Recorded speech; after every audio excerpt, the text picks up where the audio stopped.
Direct.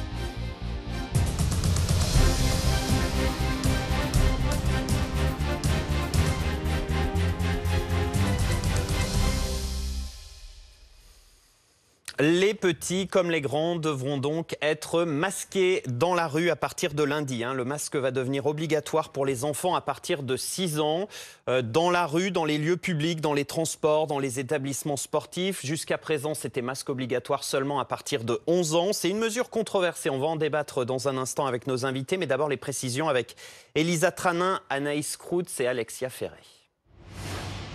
La mesure prendra effet lundi, au moins pour 3 semaines. Les enfants âgés de plus de 6 ans devront porter le masque dans la rue, dans les villes où la préfecture l'exige, dans les transports, mais aussi les gares, marchés, cinémas ou tout autre lieu recevant du public. Jusqu'ici, seuls les plus de 11 ans étaient concernés. Mais aujourd'hui, devant la gare Montparnasse, nombreux étaient les jeunes enfants à déjà porter le masque par précaution. Je pense que c'est une très bonne chose vu la circulation du virus actuellement. Je souhaite que ma fille porte le masque pour protéger les personnes plus sensibles, les personnes plus à risque. Mes enfants ne l'ont jamais enlevé, que ce soit à l'école ou dehors, dans les magasins. En effet, ils le portent déjà à l'école. C'est donc une décision cohérente, justifie Matignon. Il faut dire que le taux d'incidence explose déjà depuis plusieurs semaines chez les 6-10 ans, 761 pour 100 000 habitants. Mais pour certains parents, le masque dans la rue est une mesure trop lourde pour les enfants. Je trouve ça dur, moi, pour les enfants. Je trouve ça très dur. C'est dur de ne pas voir les expressions du visage. Moi, je travaille avec des petits-enfants. Je trouve ça vraiment très difficile. Ce pédiatre encourage les mesures barrières, mais pas en extérieur. On comprend dans les milieux intérieurs, que ce soit les bibliothèques, les milieux de culture, mais on a du mal à comprendre effectivement dans la rue, comme dans Paris, comme pour les adultes, c'est la même chose. Concernant les masques pour enfants, certaines personnes en difficulté financière pourront en recevoir par courrier, sous condition. Et pour en parler ce soir, on est avec le docteur Corey Mognon. Bonsoir. Bonsoir à tous. Vous êtes médecin généraliste et responsable d'un centre de vaccination à Paris. Boris Ancel, consultant BFM TV pour la santé, est avec nous également. Bonsoir Boris. Bonsoir. Laurent Zamekowski, bonsoir. Bonsoir. Vous êtes vice-président de la PEP, la Fédération des parents d'élèves. Et puis William T également est avec nous en studio. Bonsoir, William T, président du think tank Le Millénaire. D'abord, j'aimerais qu'on fasse un tour de table. On a vu là le détail sur le masque obligatoire à partir de 6 ans dans la rue, dans les lieux publics. On va rappeler que pour les enfants, le masque est déjà obligatoire dans les écoles. Est-ce que, et je m'adresse d'abord à vous, docteur Corey Mognon, est-ce que c'est pas un petit peu exagéré ce que pensent en tout cas certains parents d'élèves? On peut comprendre que ce soit difficile pour les parents, mais il faut bien comprendre que les gestes barrières sont un des outils qu'on a. On n'en a pas 10 000. Et au niveau des écoles, dans les classes, il reste utile d'avoir, encore une fois, dans cette période de poussée épidémique, un moyen de protection, dont le masque. Mais cette fois-là, on parle dans les lieux publics, dans la rue, comme les adultes, j'allais dire. Est-ce que ça se justifie d'un point de vue sanitaire? On peut en partie le remettre en cause, mais en fait, l'avoir dans la rue au quotidien, ça permet aussi de ne pas l'enlever, le remettre dès qu'on va rentrer dans un lieu, dans un magasin ou dans un autre lieu, ce qui va permettre, encore une fois, sur les 3 semaines de poussée épidémique, de freiner en partie l'infection. Parce que c'est ça qui se passe. Ils l'utilisent, on l'enlève, on le remet, et ça, c'est ce qu'il ne faut pas faire, justement. C'est un risque de contamination, c'est encore plus compliqué pour les enfants, même si, encore une fois, c'est difficile. Boris Ancel, est-ce que c'est justifié d'un point de vue sanitaire? Est-ce que là, à partir de lundi, des petits à partir de 6 ans qui vont avoir un masque dans la rue à l'extérieur, est-ce que ça va être utile pour lutter contre l'épidémie? Alors, la question du masque à l'extérieur, elle se pose aussi bien pour les enfants que pour les adultes. Et on a tranché la semaine dernière, les autorités de santé ont tranché que compte tenu du niveau de circulation du virus, il y avait un intérêt à avoir le masque. Il faut rappeler, c'est vrai que 90% des contaminations se font en milieu fermé. Mais il y a quand même un certain nombre, donc un peu moins de 10%, qui classiquement se font en milieu ouvert. Et ce qui a été montré, c'est que c'est pas une mesure qui va enrayer l'épidémie, mais on a fait la stratégie d'avoir plein de petites mesures pour diminuer la contamination. Et ce qui a été montré, par exemple, une étude intéressante, c'est si vous éternuez, par exemple, en plein air, et que vous avez le sens du vent qui va dans le même sens que l'éternuement, c'est un peu de physique, chimie des fluides et ça peut transmettre le virus. Eh bien, ça va transmettre le virus et qu'il faudrait augmenter de 20% la distanciation. Bon, je prends toujours cet exemple-là pour montrer qu'on peut le transmettre à l'extérieur et que, évidemment, si l'incidence était faible, ça n'a pas d'impact, d'où l'intérêt de l'avoir retiré en milieu ouvert pendant les périodes précédentes. Mais actuellement, on est à un taux majeur, plus de 1000 pour 100 000. C'est aussi un marqueur psychologique peut-être Effectivement, comme disait mon collègue, c'est un marqueur psychologique et si vous l'avez, quand vous entrez dans une boutique, vous l'avez déjà, quoi. Or là, on sait que c'est absolument indispensable de l'avoir puisque les commerces sont des lieux de contamination. J'aimerais avoir votre avis de parents d'élèves, Laurent Zamekowski. Vous en pensez quoi? On l'a dit, donc les enfants ont le masque à l'école. C'est logique et ça ne posera pas particulièrement de problème de leur imposer à partir de lundi, dans la rue, dans les transports? Alors les enfants ont une capacité pour s'adapter assez large, donc oui. Mais effectivement, on déplore qu'ils soient obligés de le porter évidemment en dehors de l'école, où ils sont déjà obligés de le porter toute la journée. Donc c'est quand même assez long. C'est vrai que lorsqu'ils sortent de l'école, le fait de pouvoir retirer le masque et enfin pouvoir respirer, c'est un soulagement, j'imagine. Oui. Comme donc forcément, pour un parent d'élève, c'est pas une bonne nouvelle. De l'autre côté, j'entends ce qui est dit sur ce plateau, ce qui est tout à fait entendable et rationnel. Nous, effectivement, bien évidemment, on le déplore et on le regrette, mais on peut entendre les questions sanitaires. Et de l'autre côté, de toute façon, nous, le plus important avant tout, c'est aussi que les élèves puissent continuer aussi leur parcours scolaire. Donc, on va parler de la rentrée scolaire dans un instant. Oui, ce qui est très important, parce que moi j'entends et je suis aussi parent d'élève, donc je sais ce que c'est.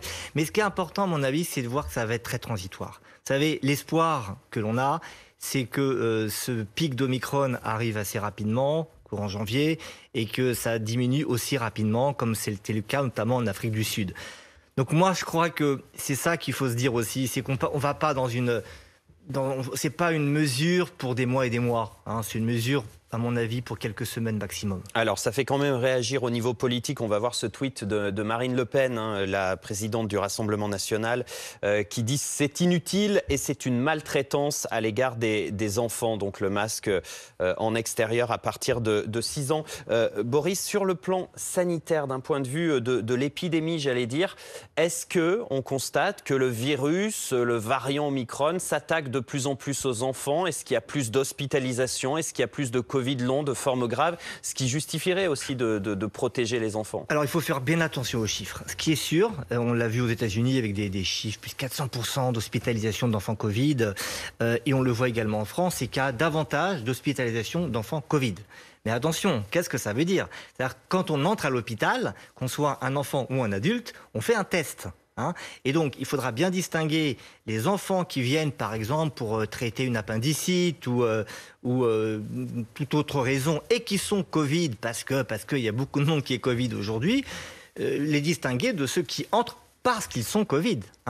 Et ce chiffre-là, moi, je ne l'ai pas aujourd'hui. Savoir combien d'enfants malades du Covid et qui viennent parce qu'ils sont malades du Covid entrent à l'hôpital, là, tout de suite, je ne l'ai pas. Donc c'est ça qu'il va falloir regarder de près. Et bon, moi j'ai tendance pour l'instant à...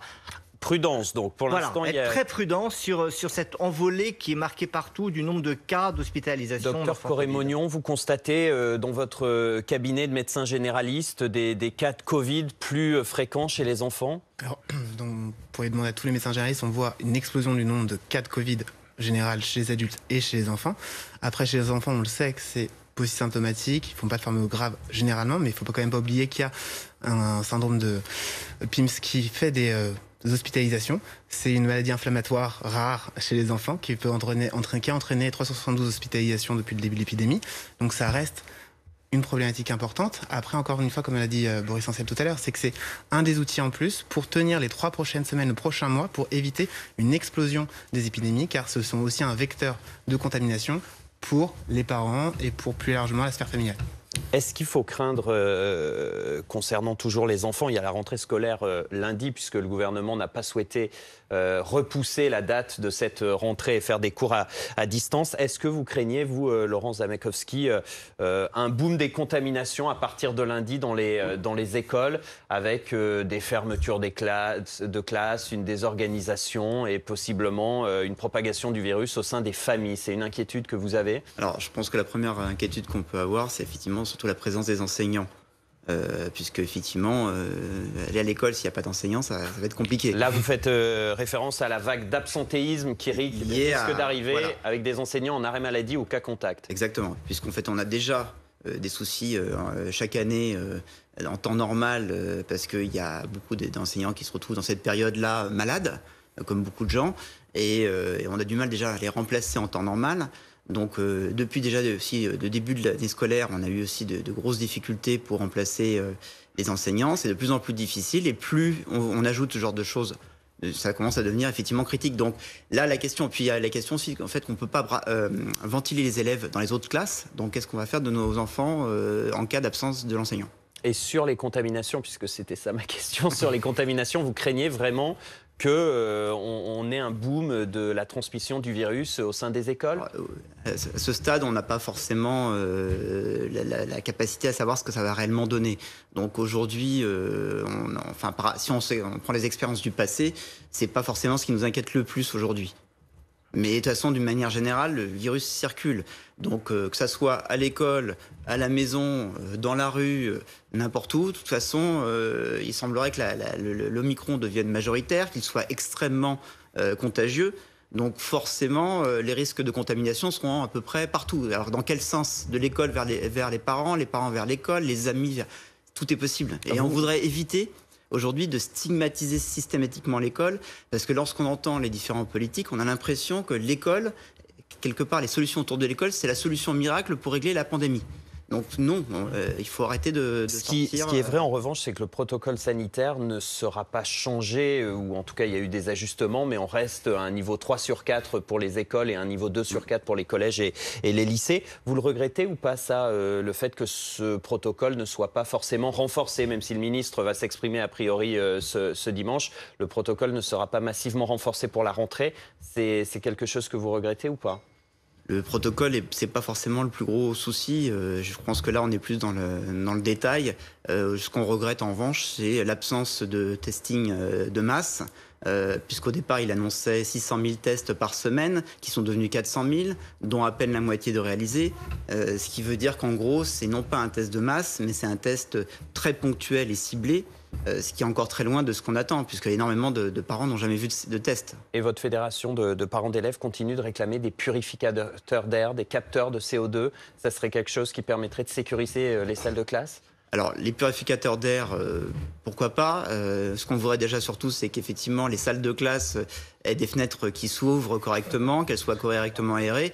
Et bien évidemment, aujourd'hui, nous, on appelle de nos souhaits le capteur d'air qui soit rendu obligatoire au même titre que les capteurs d'incendie. Je veux dire, aujourd'hui, on n'attend pas de regarder une fumée et de voir des flammes pour appeler les pompiers. On a un capteur. Alors, pourquoi pas pour le CO2 ? Allez, restez avec nous dans un instant. On va parler du drapeau de la discorde. Le déploiement du drapeau européen sous l'Arc de Triomphe à Paris pour célébrer la présidence française de l'Union européenne. Eh bien, ce drapeau européen fait polémique. Où est passé le drapeau français? C'est ce que demandent la droite et l'extrême droite. On en parle dans un instant. À tous.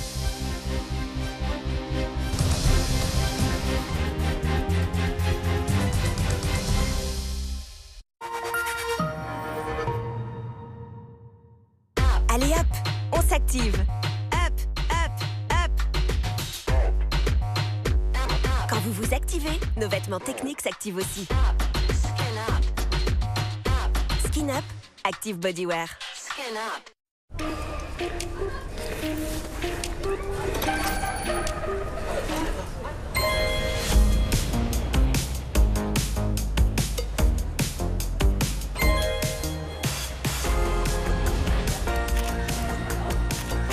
Pour les soldes, ajoutez votre carte Visa dans votre mobile et profitez de paiements ultra sécurisés. Elle fut conçue pour pouvoir profiter des meilleurs moments de la vie.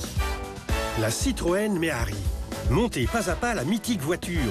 Une réplique exclusive d'une qualité exceptionnelle. Le fascicule et les premières pièces, 50 centimes seulement. Chez votre marchand de journaux, Altaïa.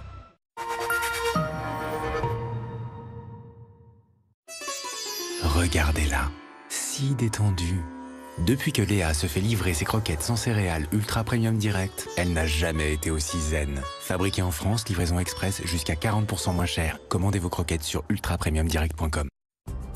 Paola a besoin d'un parachute. Le service marketing lui envoie donc un code promotionnel. L'équipe de vente lui suggère le style parfait. L'e-commerce lui facilite l'achat. Le service client lui fournit toutes les réponses dont elle a besoin. Salesforce Customer 360 mobilise vos équipes grâce à une vue unique de chaque client, afin que Paola bénéficie de toute l'aide dont elle a besoin. Le Titanic. Plongez dans l'histoire du paquebot de légende à travers de passionnants fascicules. Construisez chaque semaine une maquette en métal et en bois à l'échelle spectaculaire 1/200e et aux finitions exceptionnelles. Activez les sons, lumière, moteur et hélice électriques, ainsi que les cheminées fumantes grâce à une télécommande exclusive. Le numéro 1, 50 centimes seulement. Chez Shiva, nous savons qu'il n'y a pas de ménage bien fait sans employés de maison valorisés. Shiva vous souhaite une très belle année 2022. Ça, c'est votre salon. C'est aussi votre salle de yoga, votre bureau et aussi une salle de classe. Et voici le sous-sol, qui est aussi votre salle de relaxation. Peut-être que votre famille a besoin d'une maison de vacances et aussi d'une maison de vacances. Trouvez la vôtre avec Abritel.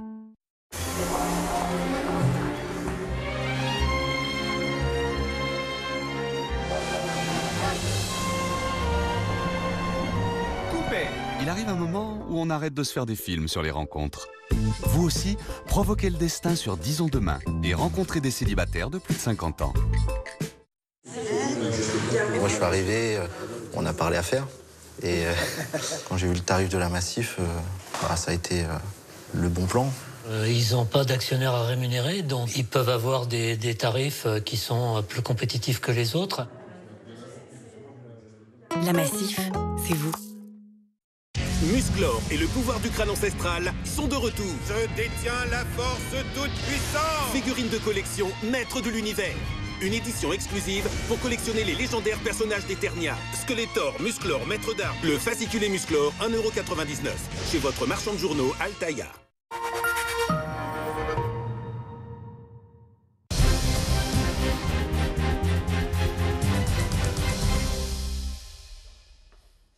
Merci d'être avec nous dans Week-end Direct. Le drapeau de l'Union européenne plutôt que le drapeau français sous l'Arc de Triomphe à Paris.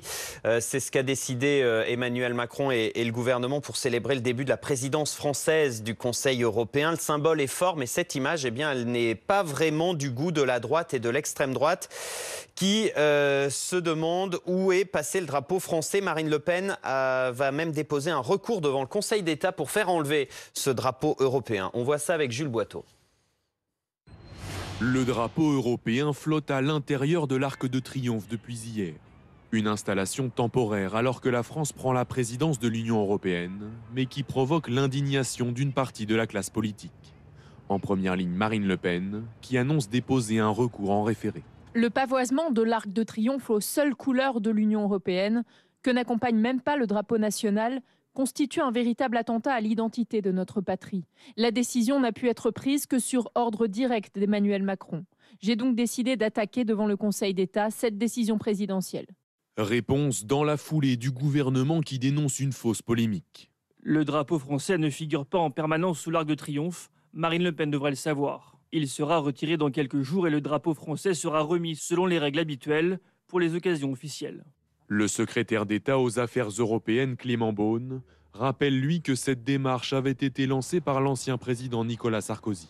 À l'époque, le drapeau européen avait tutoyé pendant quelques jours l'emblème tricolore sous l'Arc de Triomphe. Le drapeau européen n'a pas remplacé le drapeau français qui n'est déployé que pour les cérémonies. En 2008, Nicolas Sarkozy avait organisé une cérémonie pour rallumer la flamme avec les commissaires européens, d'où la présence alors des deux drapeaux. Une justification qui ne convainc pas Éric Zemmour, qui émet lui aussi de violentes critiques et parle d'outrage. Du côté des Républicains, Éric Ciotti dénonce l'effacement de l'identité française, tout comme Valérie Pécresse, la candidate du parti à l'élection présidentielle. Présider l'Europe, oui. Effacer l'identité française, non. D'autres monuments ont également été mis aux couleurs de l'Union européenne hier, comme l'Élysée ou la Tour Eiffel. Bonsoir Aurélien Taché, merci d'être en ligne avec nous sur BFM TV. Vous êtes député du Val d'Oise, coprésident des Nouveaux Démocrates. Mettre seulement le drapeau européen sans le drapeau français, vous l'avez entendu, on vous accuse de vouloir effacer l'identité française. C'était pas une erreur, c'est pas vouloir aller un petit peu trop loin? Non, mais si vous voulez, ce n'est pas la France ou l'Europe, c'est la France et l'Europe. Donc oui, probablement que ça aurait été plus heureux de laisser le drapeau français aussi. Par contre, toute la surenchère qu'on a eue toute la journée de la part de l'extrême droite, et regardez bien d'où ça part. Ça part de Marine Le Pen, qui effectivement est d'une famille politique qui a toujours été contre l'Europe. L'extrême droite est nationaliste, le parti de Marine Le Pen a toujours été contre l'Europe, donc elle dit finalement ce qu'a toujours dit son parti, mais qui est immédiatement suivi par évidemment Éric Zemmour, mais aussi Valérie Pécresse, qu'on se rappelle quand même d'une droite française qui a été pour la construction de l'Europe très longtemps, à travers d'ailleurs l'un de ses mentors, Jacques Chirac, qui proposait une constitution européenne à la France, à travers Nicolas Sarkozy, qui embraye sur ce qu'a dit Marine Le Pen. C'est là où on a une surenchère absolument terrible, et même une partie de la gauche certains cadres de la France insoumise qui finissent par s'y rallier. Moi, c'est ça qui m'inquiète véritablement. Alors d'accord, ça c'est l'analyse de la polémique sur le plan politique, mais vous reconnaissez quand même, on voit bien que pour calmer le jeu, le secrétaire d'État aux affaires européennes, Clément Beaune, a dit on va réinstaller le drapeau français. Vous reconnaissez quand même que c'était peut-être une erreur de faire ça?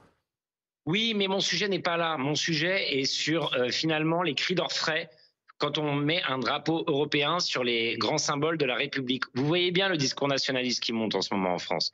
Vous voyez bien comment l'élection présidentielle va finalement être complètement vampirisé par les idées d'Éric Zemmour ou de certaines personnes d'extrême droite qui veulent qu'on sorte de l'Europe, qui veulent que finalement on s'aligne sur Viktor Orban, la Hongrie, Éric Zemmour, Marine Le Pen, ils sont tous les mois ou presque. Et qu'est-ce que ça donne ça? Ça donne la fin de l'idéal européen, ça donne des pays qui reculent sur la démocratie, des pays qui reculent sur les droits de l'homme. Donc moi c'est ça qui m'inquiète. Vous savez, avec ce qui se passe dans le monde en ce moment, avec ce qui est en train d'arriver, regardez les États-Unis qui se sont retirés d'Afghanistan, qui sont en train de tourner le regard vers le Pacifique, tout le monde parle de stratégie indo-pacifique. En fait, le centre du monde, finalement, est en train de se déplacer. Et si nous ne construisons pas une Europe politique, une Europe forte, une Europe qui, finalement, oui, pourrait être fédérale demain, moi je n'ai pas peur de le dire, nous risquons de disparaître. Tous ceux qui prônent la grandeur de la France en parlant de sortie de l'Europe sont des menteurs. Marine Le Pen, Éric Zemmour et Valérie Pécresse, notamment. Après, il y a la question de quelle Europe on veut. Et Emmanuel Macron, là-dessus, aura, en tant que président de l'Union européenne pour quelques mois, aura des choses à prouver. On a eu un plan de relance européen, mais pour relancer qui? Pour relancer quoi? Il y aura beaucoup de choix à faire sur le fond. Mais en revanche, jeter le bébé avec l'eau du bain, ça ne me paraît pas être la bonne solution. Restez avec nous, Aurélien Taché. Je me tourne vers William T, qui est en studio ici à BFM TV. D'abord, est-ce que c'est inédit? C'est la première fois comme ça qu'on met le drapeau européen sans le drapeau français à côté? C'est la première fois que ça se passe comme ça? J'ai pas vérifié exactement, mais Nicolas Sarkozy avait innové lorsqu'il était président de l'Union européenne, déjà en ajoutant le drapeau européen à côté du drapeau français. Donc vraisemblablement, mettre le drapeau européen tout seul est vraisemblablement inédit. Moi, je pense que ce qui a choqué et ce qui a conduit à cette polémique, c'est pas le fait qu'ils mettent les symboles européens forts. Le fait qu'il y ait le symbole européen sur la Tour Eiffel n'a pas provoqué une polémique. Le problème, c'est que ça a été mis sous l'Arc de Triomphe en remplacement du drapeau français qui n'est pas mis tout le temps. Alors, c'est pas ce que dit Clément Beaune pour la défense. Oui. Ils disent que ça n'a pas remplacé le drapeau français. Mais c'est comme ça que ça a été interprété, dans la mesure où, en fait, l'argument invoqué par les personnalités plutôt de droite et d'extrême droite, c'est de dire que les personnes auxquelles on rend hommage à l'Arc de Triomphe sont des personnes qui sont mortes pour la France et qui ne sont pas mortes pour un idéal européen. Il y a la tombe du soldat inconnu. Tout à fait. Et la difficulté, maintenant il y a différents enjeux, c'est qu'en fait, d'un côté, on voit que Valérie Pécresse est sur la volonté d'attirer à elle les électeurs d'Éric Zemmour et de Marine Le Pen, et ce qui est reproché par Aurélien Taché et par la majorité présidentielle. Et de l'autre côté, le président de la République, dans la lignée de sa volonté de faire la même campagne que François Mitterrand en 1988, qui était la France unie, essaie de prendre les sujets et se replacer au centre de l'échiquier politique, alors qu'avec la droitisation de la société sur différents enjeux, il était en train de se laisser marginaliser d'un côté. Et donc du coup, en fait, la difficulté, c'est que d'un côté, il y a une polémique qui s'enclenche à cause du fait qu'en fait, une partie des extrêmes considère qu'Emmanuel Macron est beaucoup trop fédéraliste et provoquerait beaucoup trop d'intégration européenne. Et l'intégration européenne est aujourd'hui, avec la crise sanitaire, on l'a vu, un sujet de préoccupation majeure sur la question de la souveraineté française. On ne parle que de drapeaux, mais les symboles sont forts et sont des marqueurs très très forts. Aurélien Taché, dernière question, j'allais dire, on fait quoi maintenant? Vous reconnaissez que finalement, il aurait peut-être fallu laisser le drapeau français, donc on va vite remettre le drapeau français aux côtés du drapeau européen pour clore la polémique? Oui, mais on va aussi avoir à parler d'Europe dans les mois qui viennent pour cette élection présidentielle. Il va falloir se positionner. On ne peut pas simplement, parce que c'est ce que fait Valérie Pécresse finalement, on ne peut pas simplement, pour des questions électorales, s'en prendre à l'idéal européen et dans les faits, savoir pertinemment qu'on gouvernera de manière européenne si jamais on accédait au pouvoir. Donc il va falloir que chacun dise quelle Europe on veut. Moi, c'est très clair. Je veux une Europe démocratique, sociale, écologique. Je ne suis pas convaincu qu'Emmanuel Macron soit capable d'orienter l'Europe dans ce sens-là, mais je veux une Europe. Il a au moins le mérite d'en vouloir une. Ceux qui, comme Valérie Pécresse, essaient de surfer entre l'extrême droite et ceux qui défendent l'idéal européen, ou encore une fois, je le redis, certains à gauche aussi qui ont pu tomber dans ce piège aujourd'hui, il va falloir que chacun se positionne. Moi, je crois que les Français veulent plus d'Europe. Ils savent que ça finance leurs écoles, leurs autoroutes. Ils savent que ça permet, dans les sujets d'alimentation, de transport, dans leur quotidien, d'amener beaucoup de choses. On doit avoir ce débat pour les mois qui arrivent avant l'élection présidentielle et les élections législatives. Merci d'avoir été en ligne avec nous ce soir sur BFM TV. Aurélien Taché, député du Val d'Oise, coprésident des Nouveaux Démocrates. Dans un instant, comment éviter le blocage de la société à cause de ce variant Omicron? Le gouvernement s'apprête à révéler les nouvelles règles de l'isolement pour les cas contacts. On va en parler dans un instant. À tout de suite, restez avec nous.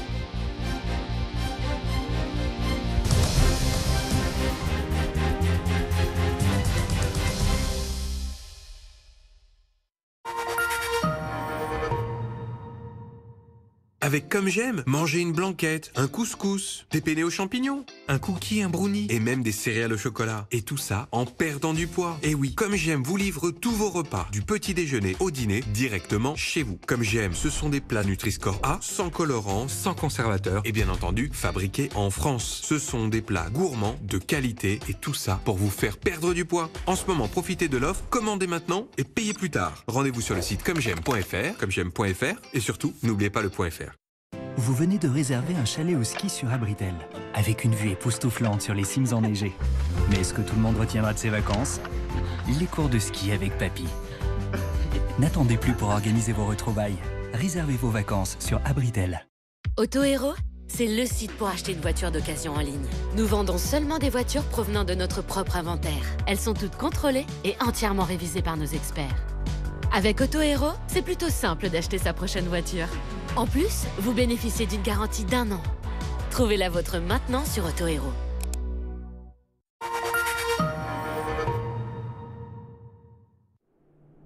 Hi, I've been in a car accident. My car slipped and there's water getting in the car. Can you get out, ma'am? No. Are you by yourself? Yes. It's getting deeper. It's getting deeper? It's getting to my neck. Try to keep your head above water, okay? Okay. There's people on the way to you. Thank you.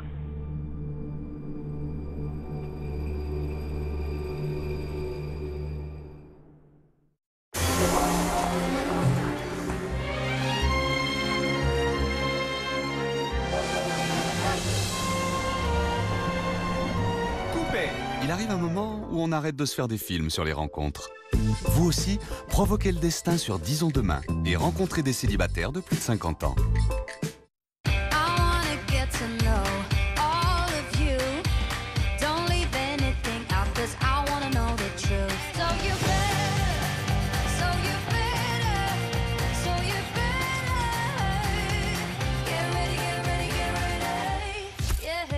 seule plateforme peut tous les réunir. RMC BFM Play. Live, replay, vidéo à la demande. 100% gratuit, 100% illimité. Disponible sur mobile, tablette et web. Lorsque les Power Rangers s'unissent, ils donnent vie au robot le plus puissant du monde. Montez pas à pas votre Megazord. Construisez les 5 dinosaures et assemblez-les pour obtenir le mythique Megazord. Une réplique inédite de grande taille accompagnée d'un ouvrage des plus complets. Le fascicule et les premières pièces, 50 centimes seulement chez votre marchand de journaux. Altaïa. Y a quelqu'un? Y a quelqu'un? Je veux parler à quelqu'un. Y a quelqu'un? Ah, excusez-moi, madame, je cherche quelqu'un pour... Bienvenue dans notre galerie commerciale. Welcome to our shopping center. Offrir à chacun un conseiller à qui parler. C'est ça, construire dans un monde qui bouge. CIC.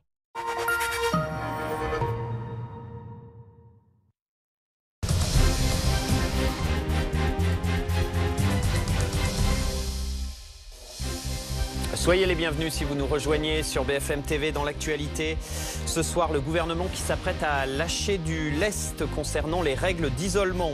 Un assouplissement doit être annoncé ce dimanche pour éviter une vague d'absentéisme dans les entreprises. La durée d'isolement des cas contacts devrait être réduite et l'isolement devrait être plus ou moins long en fonction du statut vaccinal de la personne. On va vous expliquer. Les vacances scolaires s'achèvent ce dimanche et c'est une rentrée à haut risque qui s'annonce lundi dans les écoles. Les enfants sont de plus en plus contaminés, de plus en plus contaminants. Ils devront désormais porter le masque aussi bien à l'école que dans les rues et dans les lieux publics dès l'âge de 6 ans. À partir de lundi, décision qui ne fait pas l'unanimité. La polémique du jour, c'est la droite et l'extrême droite qui n'acceptent pas que le drapeau européen flotte seul sous l'Arc de Triomphe à Paris sans le drapeau français. Un symbole destiné à marquer le début de la présidence française de l'Union européenne. Marine Le Pen parle d'un attentat à l'identité française. La droite estime qu'on est en train de vouloir effacer l'identité française. On en reparle dans un instant. Et puis les teufeurs sont toujours sur place ce samedi soir à Saint-Florentin dans l'Yonne. La rave party entamée lors du réveillon du Nouvel An se poursuit. Fête sauvage, illégale sur une friche industrielle. Les gendarmes sont sur zone, mais pas d'évacuation pour l'instant.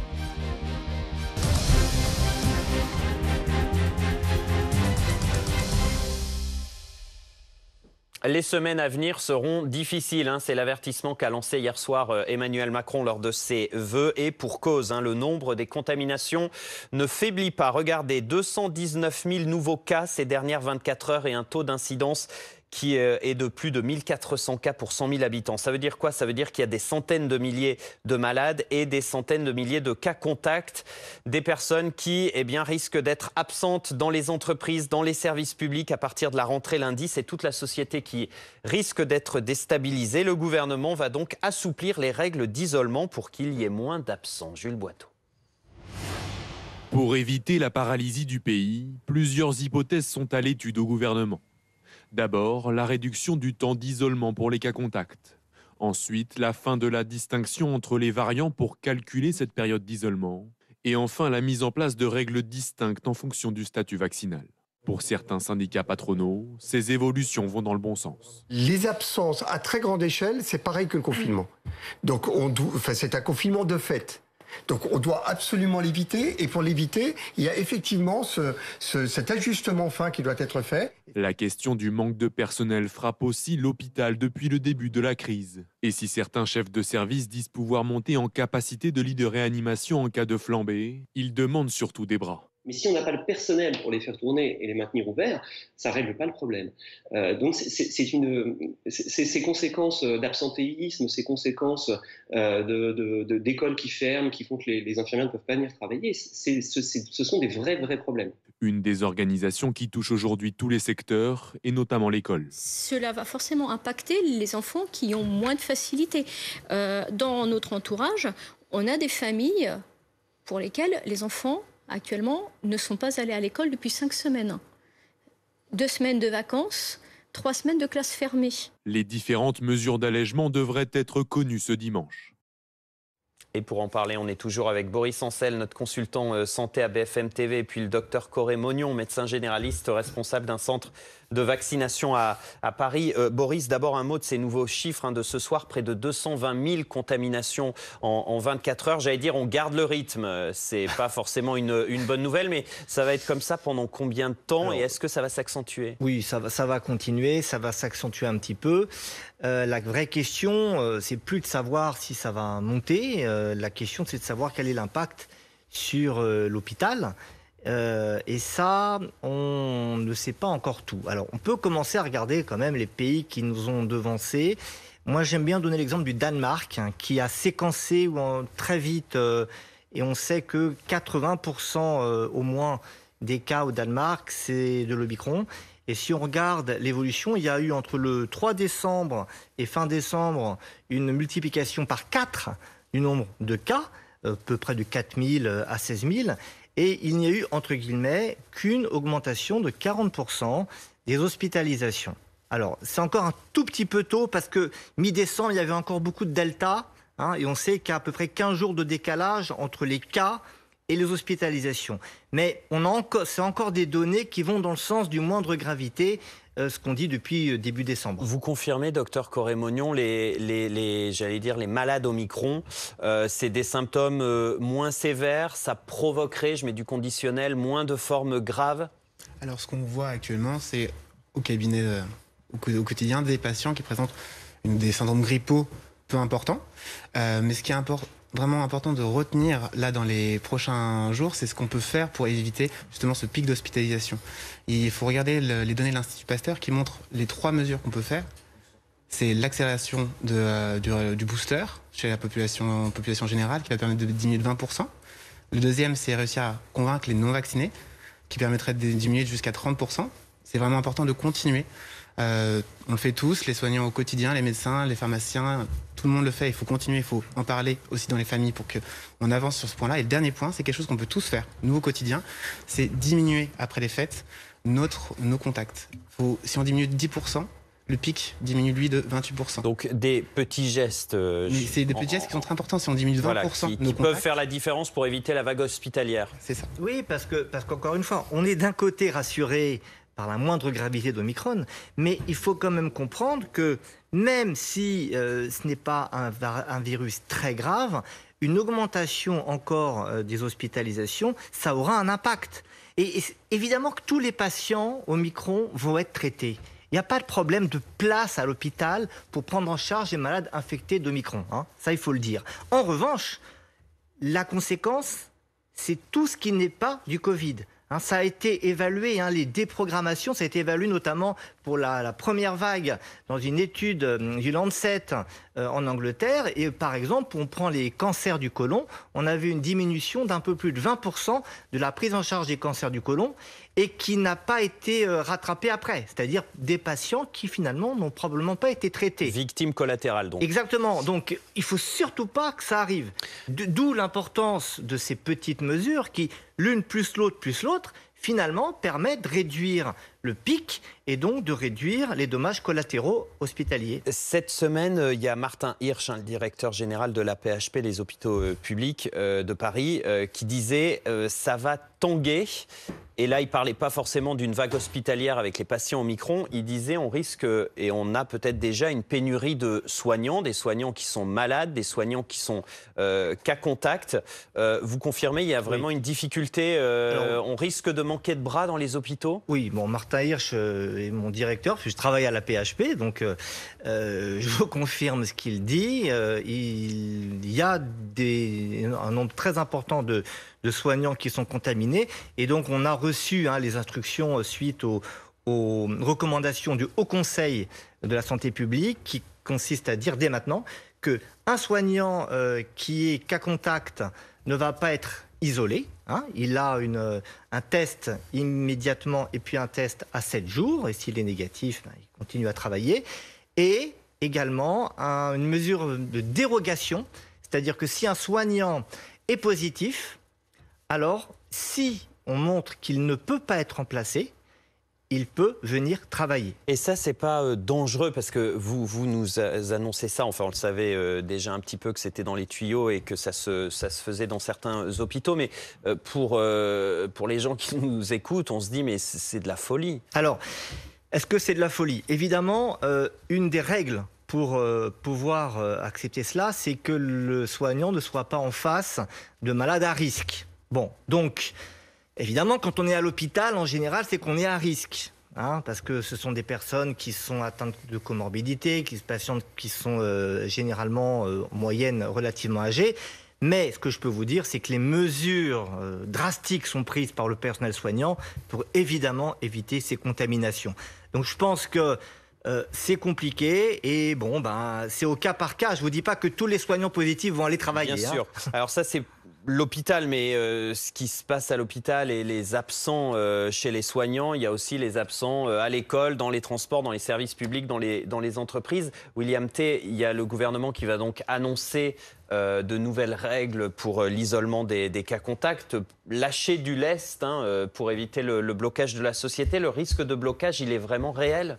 À partir du moment où on a à peu près 200 000 personnes contaminées et si on estime qu'ils ont rencontré 4 ou 5 personnes, donc ça fait 5 cas contacts, ça fait 1 million de personnes techniquement qui sont isolées pour une période déterminée. Donc on risque à tous les niveaux, vous parliez tout à l'heure de la rentrée scolaire, d'avoir des enseignants qui sont absents et donc du coup d'être dans l'impossibilité d'organiser dans certaines classes la rentrée scolaire. Pareil, dans certaines entreprises auxquelles on peut avoir une société qui est complètement désorganisée à l'ensemble des niveaux. Et la difficulté, c'est qu'Emmanuel Macron doit être cohérent avec l'ensemble des promesses qu'il a faites, notamment, je parle du discours fondamental qui était le discours du 12 juillet introduisant la question du pass sanitaire.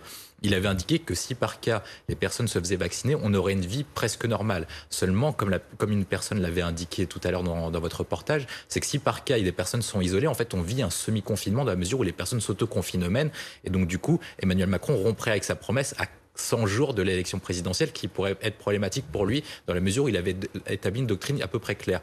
Maintenant, la difficulté, c'est comment on fait pour mettre en place cette doctrine et tout en étant cohérent. À partir du moment où la PHP indique que des soignants cas positifs asymptomatiques pourraient travailler, dans le même sens, à partir du moment où on pourrait réduire le délai d'isolement, on pourrait dans le même sens pour l'ensemble des salariés. On voit les pistes là, du gouvernement sur les règles d'isolement. On va les commenter dans un instant avec Boris. Mais d'abord, Laurent Zamekowski, je reviens vers vous sur la rentrée scolaire. Vous avez des infos, vous, Fédération des parents d'élèves, sur quels profs risquent d'être absents lundi matin? Comment ça va se passer là, les parents qui nous écoutent?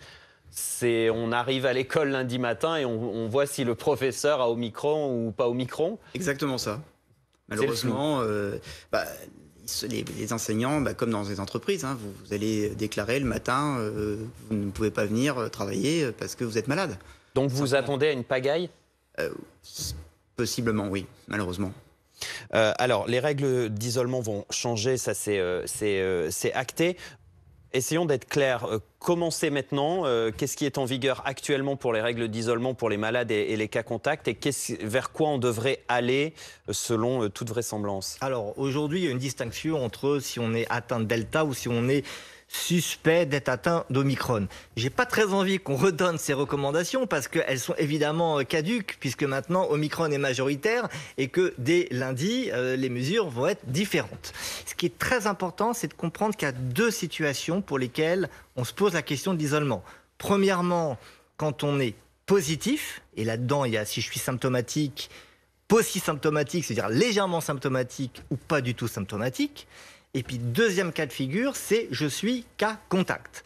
Alors, pour ce qui est des gens qui sont positifs, pour le moment, donc on met de côté les soignants pour lesquels c'est un peu particulier, ils doivent s'isoler 10 jours.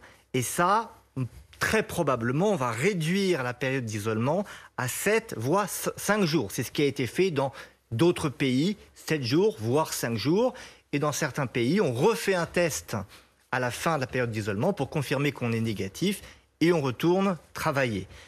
Deuxième cas de figure, c'est je suis contact. Alors là, aujourd'hui, il y a un isolement qui peut aller jusqu'à 17 jours si vous êtes cas contact de quelqu'un qui est malade dans votre foyer. Ça va complètement changer. Et très probablement, il n'y aura plus d'isolement pour les cas contacts.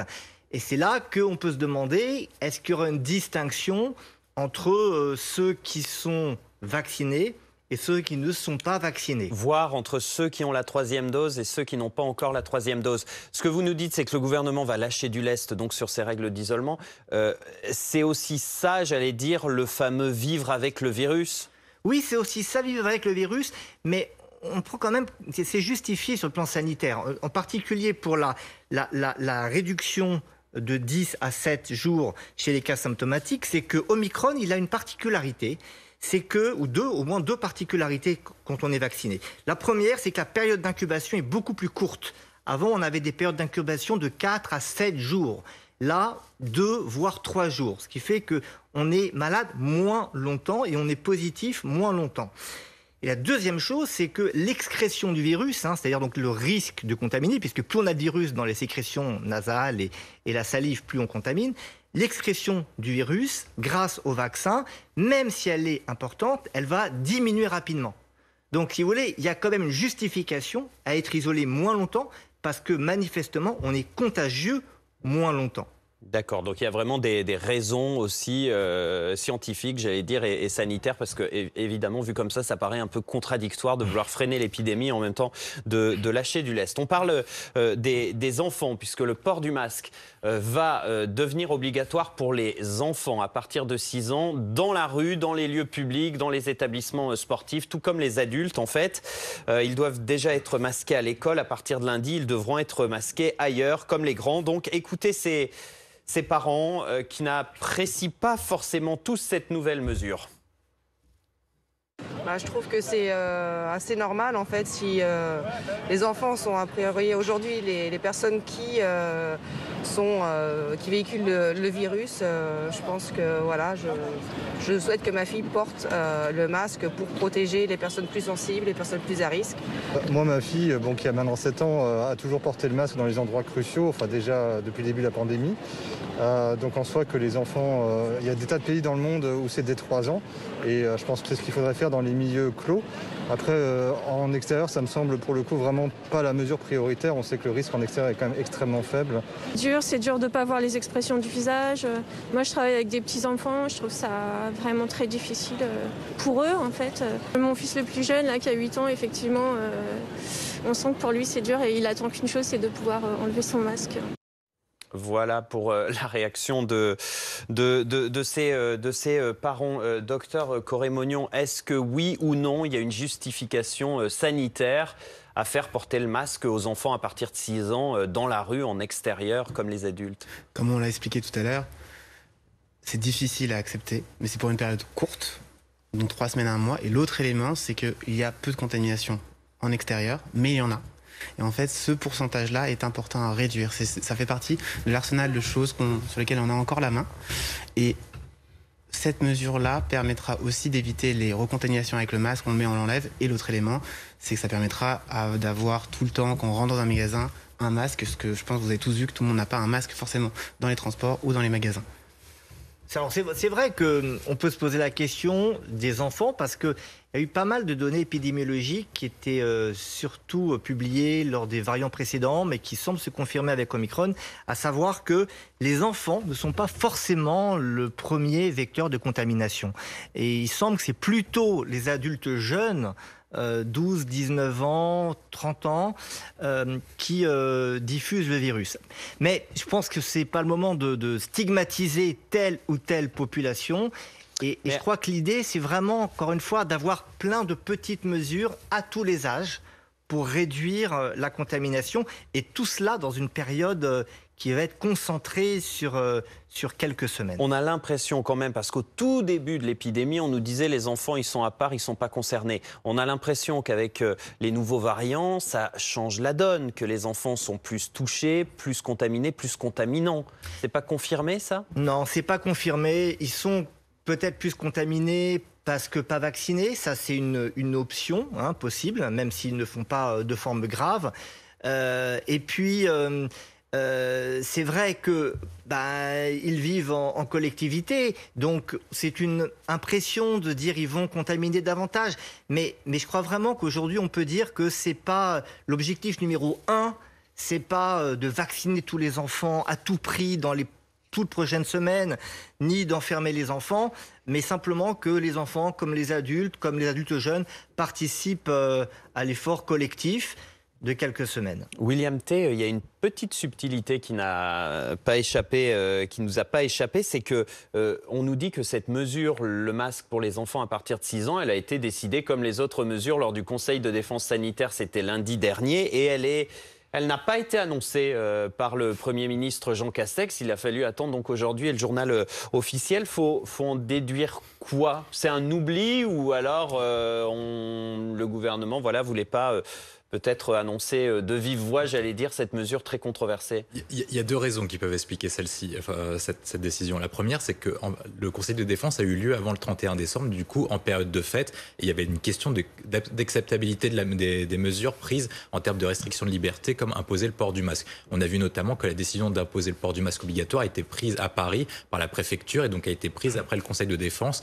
Il y avait une volonté, du coup, du gouvernement, et on l'a vu constamment depuis la crise sanitaire, d'annoncer les décisions les plus difficiles à prendre par des décisions les plus en plus basses. C'est-à-dire qu'Emmanuel Macron définit le grand cap, Jean Castex éventuellement définit un cap plus ou moins précis, et c'est souvent Olivier Véran, voire des préfets, qui annoncent les décisions les plus difficiles, comme des fermetures d'établissements, des restrictions de commerce ou des différentes restrictions de liberté au niveau local.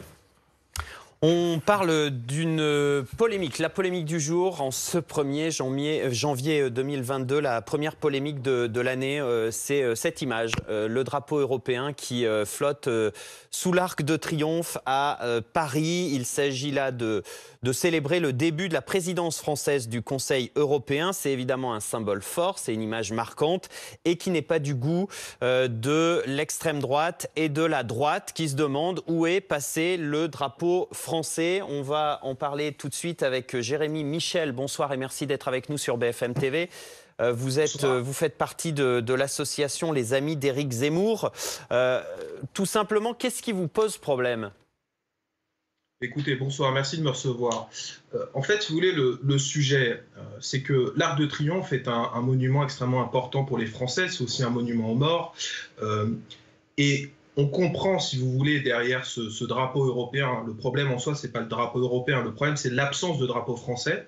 On comprend qu'il y a une volonté du président de la République de polémiquer et d'instrumentaliser la présidence française de l'Union européenne pour poursuivre son agenda politique et pour polémiquer, pour essayer de choquer des Français. Et là, le problème, c'est qu'il y a une rupture tout simplement de la tradition républicaine. Lorsqu'on met un drapeau européen, on met d'abord un drapeau français parce que nous sommes en France, n'est-ce pas? C'est très très bien qu'on prenne la présidence tournante de la présidence européenne, mais il ne faut pas oublier que nous avons un drapeau à nous, qui est le drapeau français, et pourquoi pas un drapeau européen. Mais là, on voit qu'il y a cette volonté d'instrumentaliser ce symbole, et c'est d'une relative bassesse au niveau politique, je dirais. D'instrumentaliser, est-ce que c'est le bon mot? Finalement, il y a Emmanuel Macron qui est un pro-européen, comme chacun sait, qui milite pour une Europe forte. C'est simplement utiliser un symbole pour mettre en avant un message politique qui ne vous plaît pas, peut-être. Écoutez, une Europe forte, tout le monde est pour une Europe forte, c'est pas ça la question. Le problème d'Emmanuel Macron, c'est qu'il l'a dit, pour lui, il n'y a pas de culture française et pour lui, la France, finalement, est dépassée et est totalement finie. Pour nous, la France n'est pas finie, elle continue d'exister, elle a une belle histoire, elle aura un bel avenir. C'est pour ça que nous souhaitons conserver son drapeau et pourquoi pas aussi le drapeau européen. Mais inutile de polémiquer, il fallait mettre les 2 drapeaux. C'est une faute politique et en termes de communication de la part du président de la République. Restez avec nous, Jérémy Michel. On est avec William T ici en plateau. On touche à des symboles forts. Et c'est de là que naît la polémique, mais c'est une polémique qui en dit long sur le positionnement politique, on va dire, de chacun des camps à l'approche de la présidentielle. On se rappelle que lors des élections européennes 2019, un mois avant l'élection, Emmanuel Macron était rentré en campagne et avait réussi à fracturer notamment les Républicains qui étaient menés par François-Xavier Bellamy en l'obligeant à se positionner très à droite en faveur de Jordan Bardella. Et là, Emmanuel Macron, dans la lignée de son discours d'hier en annonçant ses vœux, essaie d'adopter un discours qui est cohérent. Premièrement, il met en avant l'optimisme. Si on prend l'enquête Fracture française montrée par Ipsos, il y a à peu près 3 grands types d'électeurs. Il y a une partie de l'électorat français qui est très optimiste, une partie de l'électorat français qui pense que la France est en déclin mais elle peut se relever, et en fait il y a une dernière partie d'électorat qui pense que la France est en déclin et ne peut pas se relever. Ce que cherche à faire Emmanuel Macron en mettant en avant en mettant le drapeau français uniquement et pas en mettant le drapeau européen et pas le drapeau français. Du coup, c'est délibérément que des personnes vont polémiquer dessus et ils cherchent notamment à fracturer l'électorat LR, et notamment celui de Valérie Pécresse, en obligeant soit à se positionner en sa faveur, soit à se positionner en faveur d'Éric Zemmour. Pour et vous, de Marine c'est Le Pen. délibéré là? Je pense qu'Emmanuel Macron est assez habile, et notamment ses conseillers, pour lui rappeler que si par cas il faisait ça, il y aurait des polémiques, oui. Jérémy Michel, vous demandez quoi? Parce qu'il y a Marine Le Pen qui dépose un recours devant le Conseil d'État pour faire retirer au plus vite ce drapeau européen. Vous soutenez ce recours, vous demandez qu'on ajoute au plus vite le drapeau français, ce qu'a dit le secrétaire d'État aux Affaires européennes, Clément Beaune, qui a dit que le drapeau français allait être réinstallé. Vous, dans le camp d'Éric Zemmour, c'est quoi votre demande ce soir? Écoutez, notre demande est très simple. Il faut que le drapeau français soit réinstallé. Qu'on instaure, comme je vous l'ai dit, qu'on installe un drapeau européen pour fêter cette présidence française de l'Union européenne, pourquoi pas. Mais il faut évidemment maintenir le drapeau français. Quant à la question d'un recours en justice, on verra, on étudiera la question, mais il est certain que là, nous sommes sur le registre politique, et c'est sur le registre politique que nous réagirons, notamment en brandissant de magnifiques drapeaux français à tous les meetings que nous allons continuer d'organiser pendant ce semestre pour cette campagne qui s'annonce. Alors j'aimerais vous entendre également, Jérémy Michel, sur toute autre chose. C'est la crise sanitaire et le gouvernement qui a remis en place des jauges pour le secteur culturel, les concerts, les spectacles, les événements sportifs. On le sait, pour tenter d'endiguer la vague Omicron. Il n'y a pas de jauge pour les meetings politiques puisque la Constitution l'interdit au nom de la vie démocratique. Mais certains partis ont quand même annoncé qu'ils respecteraient des jauges pour leur meeting politique à venir lors de la campagne présidentielle par souci sanitaire, ce qui n'est pas le cas d'Éric Zemmour, ce qui n'est pas le cas du Rassemblement national et de la France insoumise. Et donc, regardez, ça donne lieu à cette charge du ministre de la Justice, Éric Dupond-Moretti. C'est dans une interview au Parisien, ne pas mettre en place des jauges pour les meetings politiques, c'est totalement irresponsable et cela les discrédite totalement pour gouverner. Il parle de vous, donc, le camp d'Éric Zemmour, du RN et de la France insoumise. Vous lui répondez quoi, simplement, à Éric Dupond-Moretti sur cette histoire des non-jauges sur les réunions et les meetings politiques? Écoutez, d'abord, je réponds que ce qui est irresponsable, c'est la politique que mène le gouvernement depuis maintenant quasiment 2 ans, qui était une politique qui se fait à coup de mensonges, d'atermoiements, d'hésitations. Un coup, il nous faut un masque, un coup, il ne faut pas de masque. Aujourd'hui, on peut prendre un café assis, mais pas un café debout. Donc, en réalité, on a une politique sanitaire qui est complètement burlesque et complètement ubuesque et empreinte de contradictions qui entament malheureusement la confiance des Français dans le gouvernement. Donc ça, c'est une première chose. Deuxième chose, factuellement, nous, on a fait un meeting à Villepinte, il y avait 13 000 personnes. Éric Zemmour a écumé la France avec des réunions qui étaient remplies, il n'y a jamais eu aucun cluster. Donc évidemment que nous continuerons dans le respect de la Constitution, n'est-ce pas? Si monsieur le ministre de la Justice a un problème avec la Constitution et le Conseil constitutionnel, à ce moment-là, qu'il porte sa charge contre le Conseil constitutionnel. Mais nous respectons les règles, nous respecterons évidemment les gestes barrières et nous ne laisserons pas le gouvernement capturer cette campagne présidentielle et instrumentaliser la crise sanitaire pour justement nuire à ses adversaires. Elle est là, l'irresponsabilité, si vous voulez, c'est de se servir de l'état sanitaire du pays plutôt que de proposer et d'avoir des solutions. Parce qu'en attendant, si vous voulez, des lits d'hôpitaux continuent d'être fermés et par ailleurs le gouvernement continue de prendre des mesures toutes plus incompréhensibles et ubuesques les unes que les autres. Voilà. Les communistes et la France insoumise ont annoncé de leur côté, pour la France insoumise, pas de jauge, mais en revanche qu'ils allaient distribuer des masques FFP2 qui sont une meilleure protection à tous ceux qui participeront à leur meeting. Est-ce que vous allez faire la même chose? Est-ce que vous allez renforcer, j'allais dire, les mesures sanitaires pour vos meetings à défaut de respecter des jauges?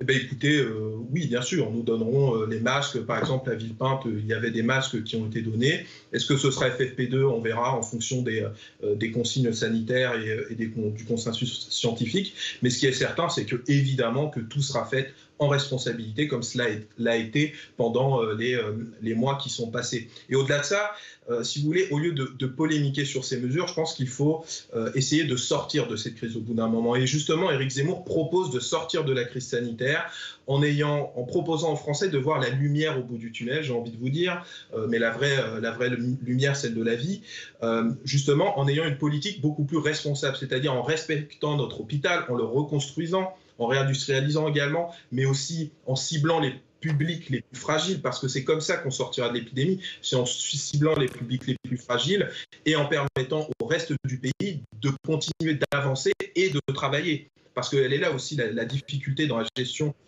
du gouvernement, c'est qu'elle entame grandement la situation économique de la France qui est déjà largement obérée. Donc la responsabilité, c'est de cibler les publics fragiles, les personnes très âgées et en situation de comorbidité, et de pouvoir permettre aux autres, notamment aux jeunes actifs, et bien tout simplement de travailler et de vivre normalement. Et ça, c'est tout à fait possible, et c'est ce que propose Éric Zemmour. Des mesures de court terme et de long terme. Merci Jérémy Michel, membre de l'association des amis d'Éric Zemmour. Merci d'avoir réagi sur BFM TV. Dans l'actualité aussi, ce soir, la rave party se poursuit du côté de Saint-Florentin. C'est dans l'Yonne. 1500 teufeurs se sont rassemblés illégalement dans une ancienne usine pour faire la fête pour le Nouvel An. On va retrouver sur place pour BFM Télé Célia Juste-Freddy. On en est où, Célia? Est-ce qu'il y a encore des fêtards? Est-ce qu'il y a une évacuation qui est prévue? Comment ça se passe? Alors pour le moment, il y a toujours beaucoup de monde ici. On peut entendre la musique du chemin. Il y a encore des centaines de fêtards qui sont en train donc de profiter de cette deuxième soirée de free party. Pour le moment, pas d'évacuation prévue, mais il y a moins de monde que la nuit dernière. On a pu voir quelques centaines de personnes.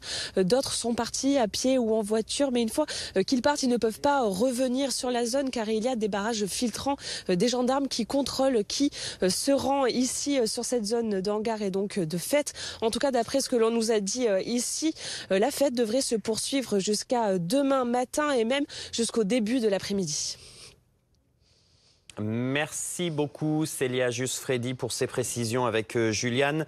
Roland, merci d'être avec nous sur BFM TV. La suite de Week-end Direct avec dans l'actualité de ce 1er janvier 2022, les regards qui se tournent vers les enfants parce que les contaminations explosent chez les plus petits, à la fois victimes et transmetteurs du virus. Les enfants doivent donc désormais porter le masque dans la rue et dans les lieux publics comme les adultes, mesure qui va entrer en vigueur à partir de lundi, mesure qui fait débat. La rentrée scolaire aussi à partir de lundi génère beaucoup d'inquiétudes. Près de 220 000 nouveaux cas de Covid ces dernières 24 heures. Le niveau des contaminations reste très élevé sous l'effet toujours du variant Omicron. Au-delà de la crainte d'une saturation des hôpitaux, le gouvernement doit annoncer ce dimanche de nouvelles règles pour l'isolement des cas contacts pour éviter de trop nombreuses absences dans les entreprises et une désorganisation de la société. Et puis, c'est la première polémique de l'année. La droite et l'extrême droite qui n'acceptent pas que le drapeau européen flotte tout seul sous l'Arc de Triomphe sans le drapeau français à ses côtés. Un symbole pour marquer la présidence française de l'Union européenne. Marine Le Pen parle d'un attentat à l'identité française. La droite lui emboîte le pas, ce qui fait bondir d'ailleurs La République En Marche. Valérie Pécresse, Éric Ciotti essayent de faire les poches de Marine Le Pen et d'Éric Zemmour. C'est très simple. C'est-à-dire qu'on a des politiques qui sont devenus des têtes de gondole et qui, au supermarché, vous savez, choisissent en fonction de la polémique. Soyons sérieux un moment. Voilà, merci d'être avec nous ce soir dans Week-end Direct.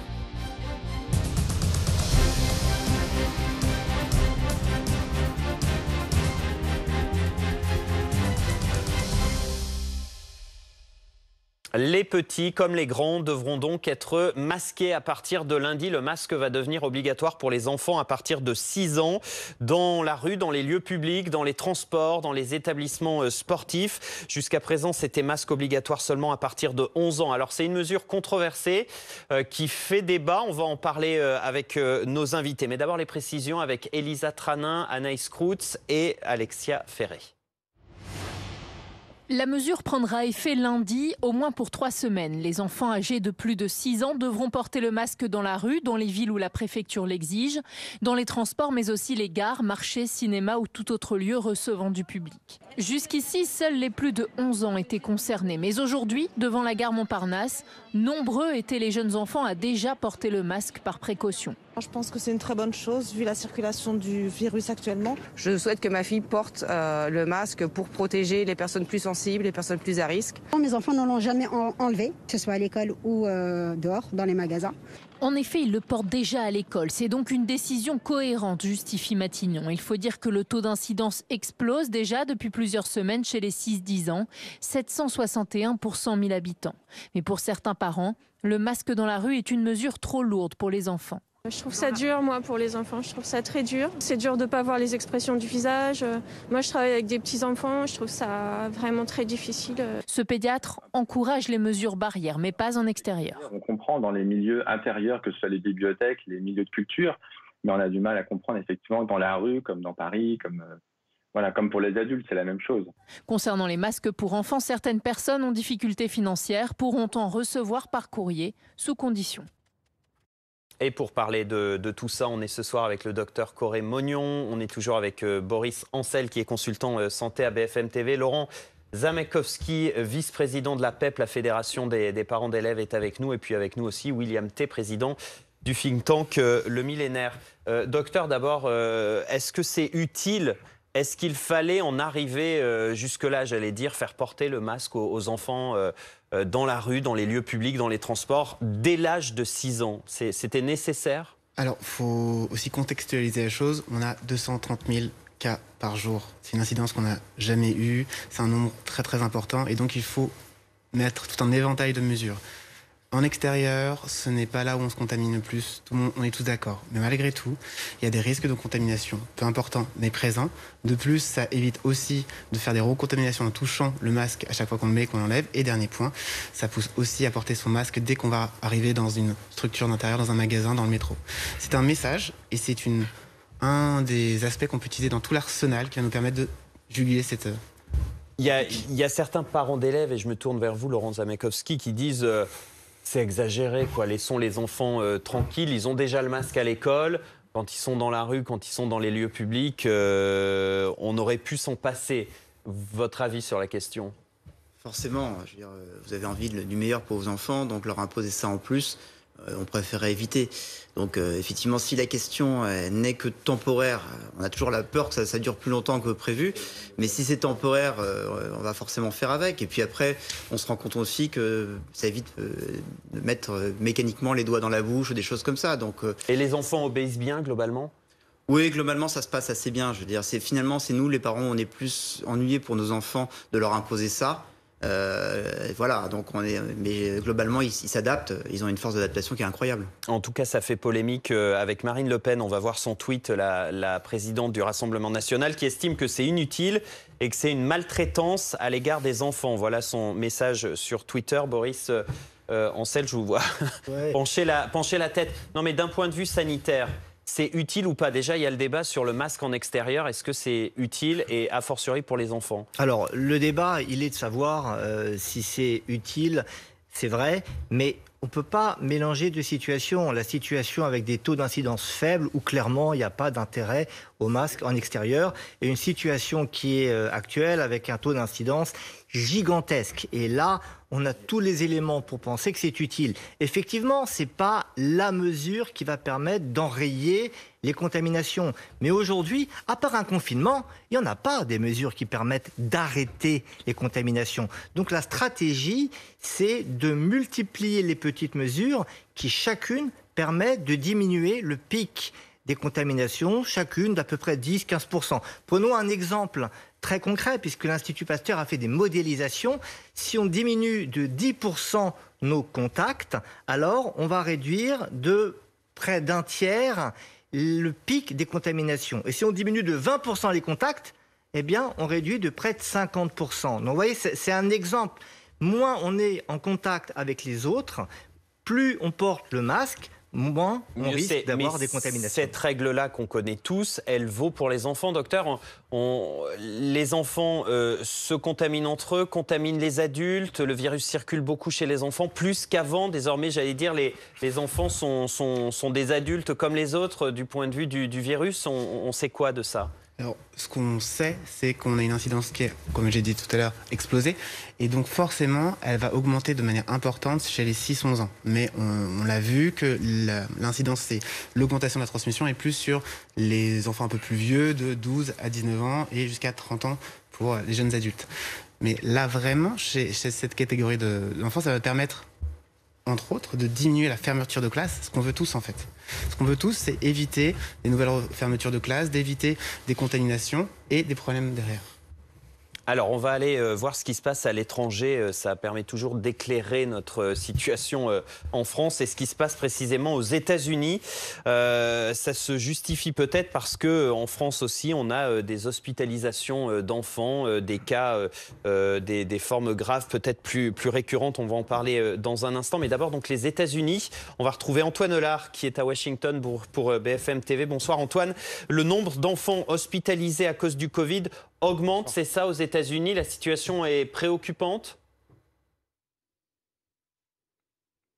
Oui, parce qu'on est en train d'atteindre des chiffres records. 3000 enfants, ou quasiment 3000 enfants hospitalisés aux États-Unis pour cause de Covid.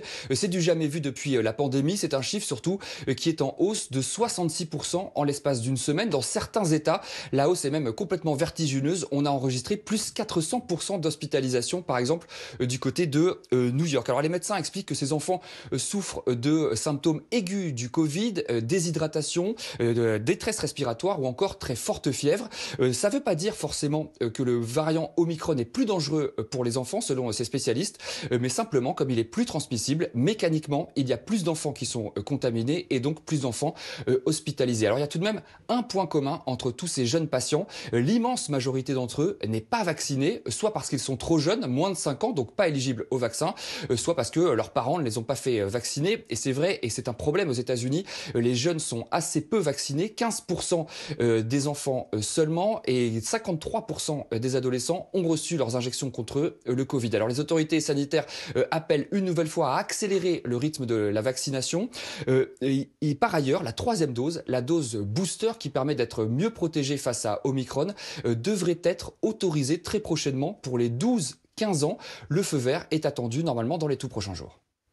Merci beaucoup Antoine Hollard, donc à Washington aux États-Unis pour BFM TV. Boris Ancel, vous avez entendu les détails aux États-Unis. Il faut s'y fier, j'allais dire, où il y a des paramètres différents entre États-Unis et France. Je pense par exemple au taux d'obésité chez les plus jeunes. C'est des paramètres qui rentrent en ligne de compte. Alors la première chose, c'est concernant allons-y directement, les décès chez les enfants. Aux États-Unis, il y a eu 500 décès chez les enfants. En France, on a une dizaine de décès chez les enfants. Effectivement, on dit que c'est parce qu'aux États-Unis, il y a beaucoup plus d'enfants en situation d'obésité, avec donc un risque plus élevé, puisque c'est une comorbidité qui, comme chez l'adulte, expose à des formes graves. En ce qui concerne les formes graves, sans parler des décès, ce qu'on redoute chez l'enfant, vous savez, c'est ce qu'on appelle le fameux PIMS. C'est un syndrome inflammatoire multisystémique qui peut arriver 3 à 5 semaines après la contamination et qui peut conduire à l'hôpital. Ce PIMS, effectivement, il est en augmentation, ça c'est mathématique, puisqu'il y a plus de cas, y compris chez les enfants, donc il y a un peu plus de PIMS. Cela dit, c'est à peu près 744 cas selon le relevé au 30 décembre de Santé publique France. Et c'est lié, mais ça n'entraîne que très rarement des décès. Bon, c'est rare, ça existe, mais c'est pas ça qui a justifié, qui a expliqué l'augmentation des hospitalisations. Il faut bien dire que même en France, on a une augmentation des hospitalisations d'enfants avec Covid, mais c'est pas forcément des formes graves. Et il y a un paramètre qu'il ne faut pas oublier, c'est que quand on entre à l'hôpital, quand un enfant entre à l'hôpital, on lui fait un test Covid. Donc il est tout à fait possible d'être Covid alors qu'on ne vient pas pour ça. Donc dans les chiffres, que ce soit aux États-Unis ou en France, il va falloir être très vigilant. Est-ce qu'on est à l'hôpital parce qu'on est malade du Covid ou est-ce qu'on est à l'hôpital et qu'on est malade du Covid sans être forcément très symptomatique. Il y a donc tout ce contexte sanitaire autour des enfants avec des inconnus et des incertitudes, on l'a bien compris. N'empêche, il y a la rentrée scolaire qui est prévue lundi.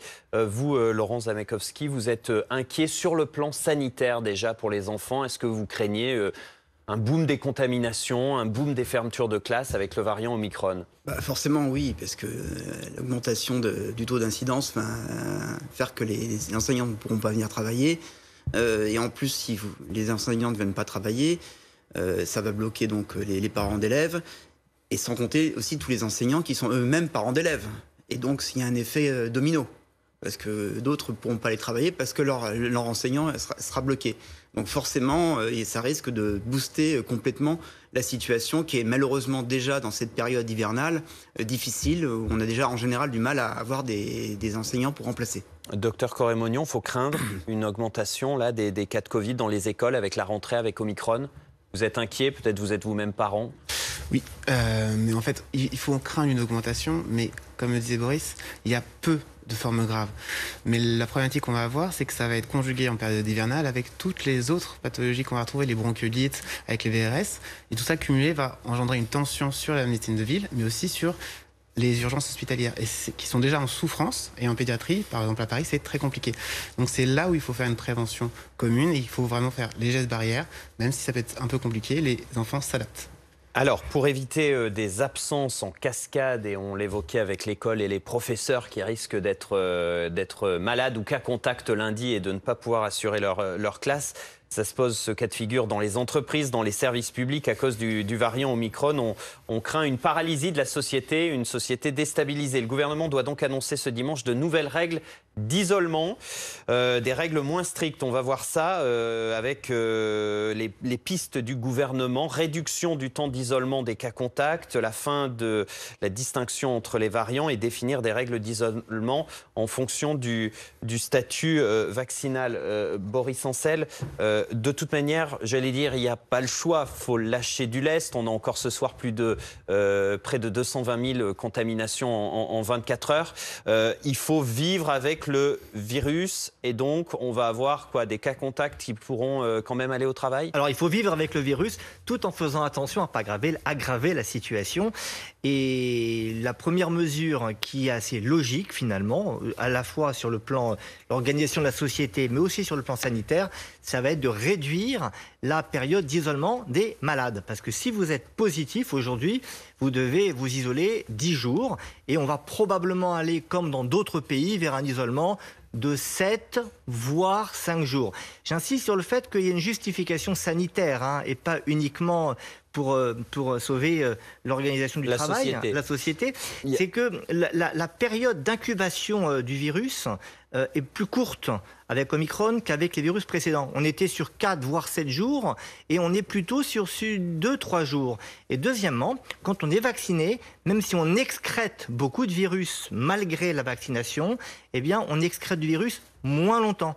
Donc en clair, on est moins longtemps contaminant. Donc ça veut dire que oui, il y a des vraies raisons médicales et pas seulement une raison, faut sauver la société, parce que sinon tout le monde sera chez soi malade ou cas contact et il n'y aura plus personne pour aller travailler. Comment ça se passe chez nos voisins à l'étranger? On peut imaginer que tout le monde a assoupli les règles d'isolement. En fait, voilà, il y a eu un assouplissement dans beaucoup de pays. On est passé de 10 à 7, voire 5 jours. Donc ça, c'est pour les positifs. La question après, c'est plus pour les cas contacts que c'est compliqué, parce que c'est vrai qu'un cas contact, lui, même quand il est asymptomatique, il peut contaminer. Et donc, qu'est-ce qu'on fait? Et là, on a des différences entre les pays, des pays qui ont enlevé carrément tout isolement des cas contacts, d'autres qui ont fait une réduction en fonction du fait est-ce que vous êtes vacciné ou pas vacciné.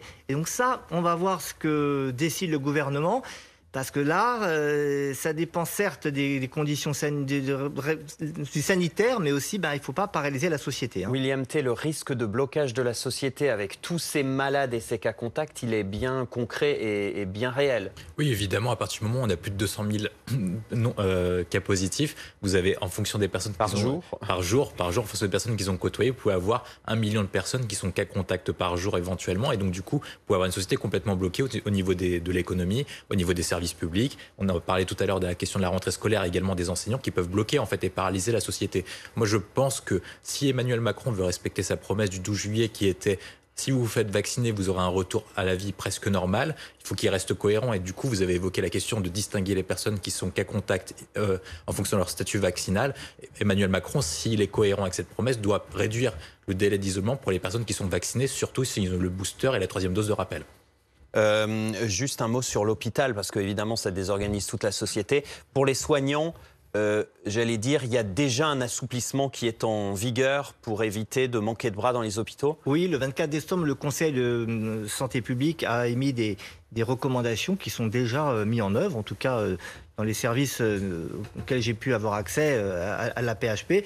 Et là, pour les personnes soignantes qui sont positifs asymptomatiques, s'il n'y a pas de possibilité de les remplacer, et à condition qu'ils ne soient pas en contact avec des personnes fragiles, alors ils peuvent venir travailler. Et même pour les personnes polysymptomatiques, c'est-à-dire qui ont quelques symptômes, mais qui ne crachent pas, qui ne toussent pas trop fort, donc avec un risque faible de disséminer du virus, eh bien, il y a une dérogation qui est aussi possible. C'est au cas par cas, hein, et ça se fait en accord avec le soignant. Voilà, et ça avec de grandes précautions, j'imagine, parce que quand on vous entend, on se dit... Ouh là là, j'ai pas envie d'être malade à l'hôpital et de me faire soigner par un positif. Je voudrais rassurer quand même et vous dire que, franchement, le personnel soignant fait des efforts incroyables au quotidien pour continuer à travailler en minimisant les risques de contamination, les aides-soignantes, les infirmières, les secrétaires, les médecins, tout le monde joue le jeu. Et bon, je pense qu'aujourd'hui, cette mesure, si elle est mise en œuvre, c'est avec un risque minime pour les patients d'être contaminés. Allez, on parle cette fois de cette Légion d'honneur qui fait polémique. Parmi la nouvelle promotion du 1er janvier pour la Légion d'honneur, il y a l'ancienne ministre de la Santé, Agnès Buzyn, qui est distinguée. Elle est promue chevalier. Elle qui avait pourtant, souvenez-vous, démissionné, c'était en février 2020, au début de la crise Covid. Elle qui est mise en examen, poursuivie pour mise en danger de la vie d'autrui. William T, ça fait polémique, c'est une distinction qui passe mal. C'est peut-être pas le bon timing, c'était pas le bon moment pour attribuer une décoration à Agnès Buzyn, vu le contexte judiciaire, j'allais dire déjà. Je pense que ils auraient pu reporter cette décision dans la mesure où Emmanuel Macron rentre dans le cadre d'une campagne présidentielle. Il sera éventuellement candidat à sa réélection pour différentes raisons. D'une part, parce que premièrement, sur la question de la gestion de crise d'Emmanuel Macron, il y a deux périodes à distinguer. La période de 2020 où Emmanuel Macron découvrait, en fait, l'ensemble du gouvernement et l'ensemble des pays occidentaux découvraient le virus. Et donc, il y a eu différents tâtonnements sur la question du masque pas nécessaire, puis rendu obligatoire, etc. Et avec l'année 2021, qui a été plutôt mieux gérée dans la mesure où les pays occidentaux, notamment menée par le Royaume-Uni, avait adopté une stratégie qui était claire sur la crise sanitaire, c'est-à-dire qu'on met le paquet sur la vaccination pour conduire à une vie presque normale. Et donc Agnès Buzyn fait appel à l'ancienne période qui était plutôt néfaste pour Emmanuel Macron et l'ensemble du gouvernement, surtout qu'en plus, il y a un point qui est particulier pour elle, c'est qu'elle avait démissionné de son poste de ministre de la Santé pour être candidat aux élections municipales. Et donc du coup, elle avait sacrifié un intérêt collectif pour être candidate sur son propre nom, donc pour un intérêt qui est plutôt personnel. Je pense qu'à minima, soit le gouvernement aurait dû reporter cette décision, soit elle-même aurait pu décider de la refuser ou en tout cas de reporter son acceptation. Boris Ancel, on lui reproche quoi, j'allais dire, à Agnès Buzyn? Parce que alors, on l'accuse de désinvolture dans la gestion de la première vague, de ne pas avoir suffisamment agi, d'avoir quitté le navire, comme vient de le dire William T. Concrètement, elle a été si mauvaise que ça? Écoutez, moi je ne vais pas donner mon avis là-dessus. Je ne suis pas ministre et je ne serai pas ministre de la Santé, je vous le dis ici. Donc on reproche des choses qu'on peut reprocher à des gens qui sont dans une période de crise et qui sont qui ont des difficultés à prendre des décisions, enfin qui prennent des décisions contre la vie de beaucoup de monde. Voilà, moi j'ai pas d'opinion là-dessus. C'est sûr que... Si elle a bien fait le job ou pas? Franchement, vous savez, chaque ministre a fait des choses, chaque ministre a réussi et chaque ministre s'est trompé. Ça, c'est ce qu'on voit après la bataille.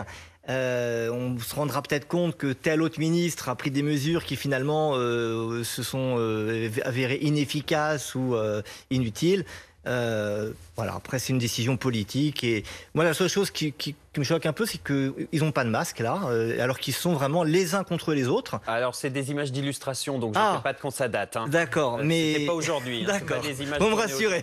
Vous me rassurez. Moi, je rajouterais juste un point sur Agnès Buzyn. Il est facile de faire le procès tant qu'on est encore en crise sanitaire, mais on se rappelle notamment que Roselyne Bachelot avait commandé beaucoup de masques en avance. Elle avait été critiquée sur le moment et donc du coup a posteriori elle avait plutôt salué. Donc je pense que tant qu'on n'a pas fait la gestion de crise et le bilan de la crise, on ne peut pas juger un ministre s'il a été bon ou pas. Et peut-être c'était pas le bon timing aussi pour décorer. Attendons. Autre polémique du jour, le drapeau de l'Union européenne qui flotte sous l'Arc de Triomphe à Paris. C'est pourquoi ? Eh bien, c'est pour célébrer le début de la présidence française de l'Union européenne. C'est un symbole fort, mais une image qui n'est pas du tout du goût de l'extrême droite et de la droite. Marine Le Pen, notamment, dépose un recours devant le Conseil d'État pour faire retirer ce drapeau européen. Ce qui pose problème à la droite et à l'extrême droite, c'est qu'il n'y a pas de drapeau français. Le détail avec Jules Boiteau. Le drapeau européen flotte à l'intérieur de l'Arc de Triomphe depuis hier. Une installation temporaire alors que la France prend la présidence de l'Union européenne, mais qui provoque l'indignation d'une partie de la classe politique. En première ligne, Marine Le Pen, qui annonce déposer un recours en référé. Le pavoisement de l'Arc de Triomphe aux seules couleurs de l'Union européenne, que n'accompagne même pas le drapeau national, constitue un véritable attentat à l'identité de notre patrie. La décision n'a pu être prise que sur ordre direct d'Emmanuel Macron.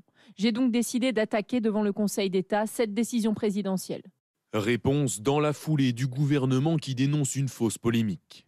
Le drapeau français ne figure pas en permanence sous l'Arc de Triomphe. Marine Le Pen devrait le savoir. Il sera retiré dans quelques jours et le drapeau français sera remis selon les règles habituelles pour les occasions officielles. Le secrétaire d'État aux Affaires européennes Clément Beaune rappelle lui que cette démarche avait été lancée par l'ancien président Nicolas Sarkozy. À l'époque, le drapeau européen avait tutoyé pendant quelques jours l'emblème tricolore sous l'Arc de Triomphe. Le drapeau européen n'a pas remplacé le drapeau français qui n'est déployé que pour les cérémonies. En 2008, Nicolas Sarkozy avait organisé une cérémonie pour rallumer la flamme avec les commissaires européens, d'où la présence alors des deux drapeaux. Une justification qui ne convainc pas Éric Zemmour, qui émet lui aussi de violentes critiques et parle d'outrage. Du côté des Républicains, Éric Ciotti dénonce l'effacement de l'identité française, tout comme Valérie Pécresse, la candidate du parti à l'élection présidentielle. Présider l'Europe, oui. Effacer l'identité française, non. D'autres monuments ont également été mis aux couleurs de l'Union européenne hier, comme l'Élysée ou la Tour Eiffel. Bonsoir Aurélien Taché, merci d'être en ligne avec nous sur BFM TV. Vous êtes député du Val d'Oise, coprésident des Nouveaux Démocrates. Mettre seulement le drapeau européen sans le drapeau français, vous l'avez entendu, on vous accuse de vouloir effacer l'identité française. C'était pas une erreur, c'est pas vouloir aller un petit peu trop loin? Non, mais si vous voulez, ce n'est pas la France ou l'Europe, c'est la France et l'Europe. Donc oui, probablement que ça aurait été plus heureux de laisser le drapeau français aussi. Par contre, toute la surenchère qu'on a eue toute la journée de la part de l'extrême droite, et regardez bien d'où ça part. Ça part de Marine Le Pen, qui effectivement est d'une famille politique qui a toujours été contre l'Europe. L'extrême droite est nationaliste, le parti de Marine Le Pen a toujours été contre l'Europe, donc elle dit finalement ce qu'a toujours dit son parti, mais qui est immédiatement suivi par évidemment Éric Zemmour, mais aussi Valérie Pécresse.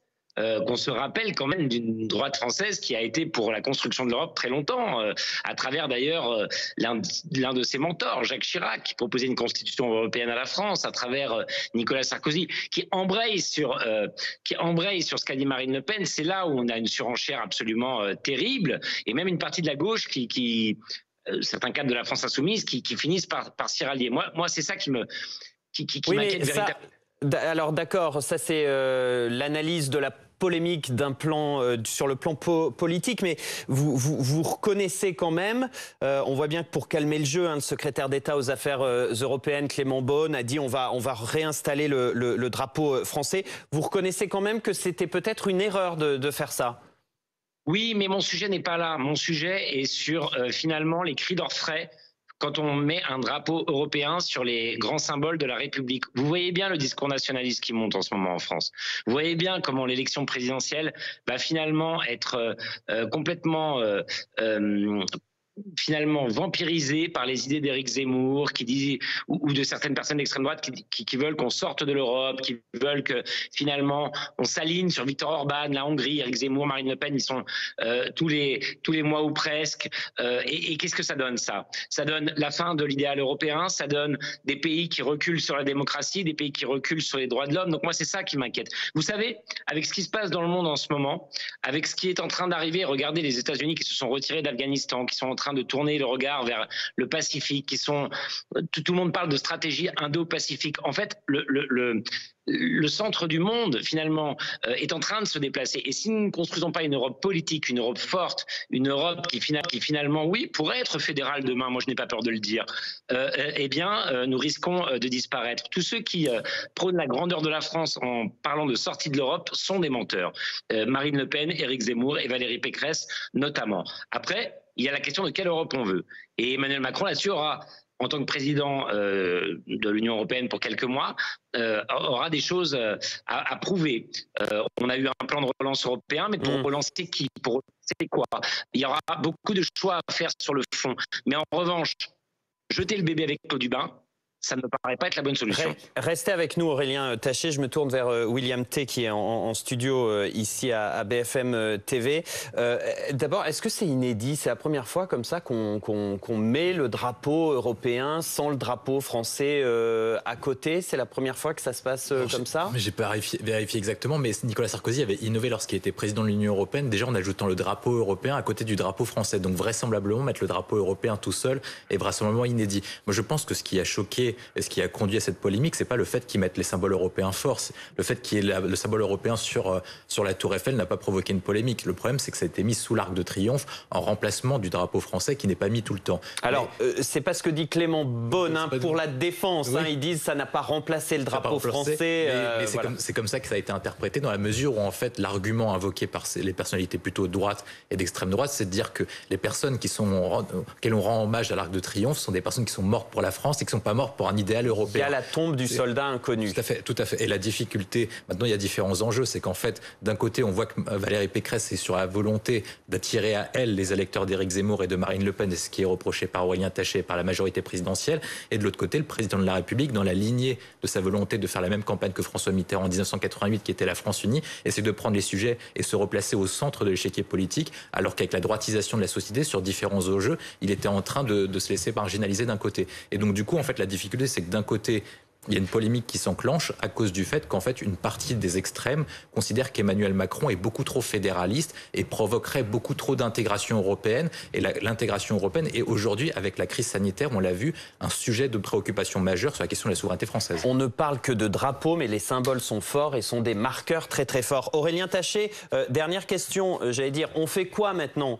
Vous reconnaissez là que finalement, il aurait peut-être fallu laisser le drapeau français, donc on va vite remettre le drapeau français aux côtés du drapeau européen pour clore la polémique? Oui, mais on va aussi avoir à parler d'Europe dans les mois qui viennent pour cette élection présidentielle. Il va falloir se positionner. On ne peut pas simplement, parce que c'est ce que fait Valérie Pécresse finalement, on ne peut pas simplement, pour des questions électorales, s'en prendre à l'idéal européen et dans les faits, savoir pertinemment qu'on gouvernera de manière européenne si jamais on accédait au pouvoir. Donc il va falloir que chacun dise quelle Europe on veut. Moi, c'est très clair. Je veux une Europe démocratique, sociale, écologique. Je ne suis pas convaincu qu'Emmanuel Macron soit capable d'orienter l'Europe dans ce sens-là, mais je veux une Europe. Il a au moins le mérite d'en vouloir une. Ceux qui, comme Valérie Pécresse, essaient de surfer entre l'extrême droite et ceux qui défendent l'idéal européen, ou encore une fois, je le redis, certains à gauche aussi qui ont pu tomber dans ce piège aujourd'hui, il va falloir que chacun se positionne. Moi, je crois que les Français veulent plus d'Europe. Ils savent que ça finance leurs écoles, leurs autoroutes. Ils savent que ça permet, dans les sujets d'alimentation, de transport, dans leur quotidien, d'amener beaucoup de choses. On doit avoir ce débat pour les mois qui arrivent avant l'élection présidentielle et les élections législatives. Il est presque 23h30 sur BFM TV. Merci d'être avec nous. Bienvenue si vous nous retrouvez. Dans l'actualité, le gouvernement qui s'apprête à lâcher du lest sur les règles d'isolement pour les cas contacts. Un assouplissement doit être annoncé ce dimanche pour éviter une vague d'absentéisme dans les entreprises. À la rentrée, la durée d'isolement des cas contacts devrait donc être réduite. L'isolement devrait être plus ou moins long en fonction du statut vaccinal de la personne. On va vous expliquer dans un instant. Les vacances scolaires s'achèvent ce dimanche et c'est une rentrée à haut risque qui s'annonce lundi dans les écoles. Les enfants sont de plus en plus contaminés, de plus en plus contaminants. Ils devront désormais porter le masque dans la rue, dans les lieux publics, tout comme les adultes, dès l'âge de 6 ans. Une décision qui ne fait pas l'unanimité. À la une aussi, le drapeau de la discorde, le déploiement du drapeau européen sous l'Arc de Triomphe à Paris pour célébrer la présidence française de l'Union européenne fait polémique. Où est passé le drapeau français? C'est ce que demande l'extrême droite et la droite qui s'étranglent. Marine Le Pen parle d'un attentat à l'identité française. Elle dépose un recours devant le Conseil d'État pour faire enlever ce drapeau européen. Et puis les teufeurs sont toujours sur place ce samedi soir à Saint-Florentin dans l'Yonne. La rave party entamée lors du réveillon du Nouvel An se poursuit. Une fête sauvage, illégale sur une friche industrielle. Les gendarmes sont sur zone, mais pour le moment pas d'évacuation.